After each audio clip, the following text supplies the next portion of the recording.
Casa lui David.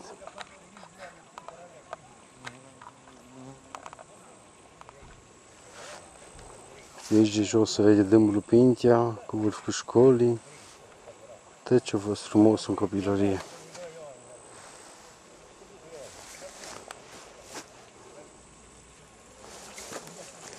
Acel Luca, în care când eram nici facem baie, că era mare.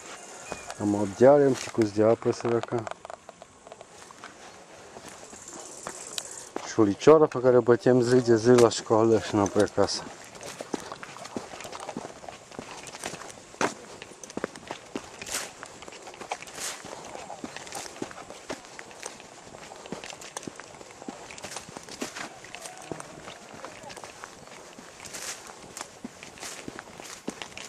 Plină de iarbă. Să vedem că sunt la grad.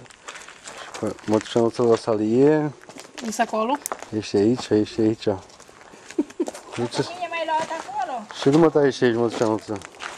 Să mi le duc în Spania, că cine și când, peste câți zeci de ani mai zin eu pe aici.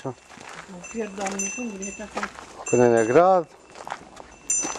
El te face film, cred că. Ai închipuit și pe grad, mă? Și pe grad de la mai aici.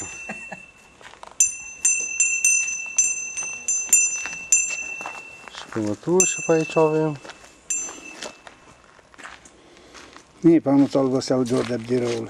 Dar unde este eu pe acolo? În chip.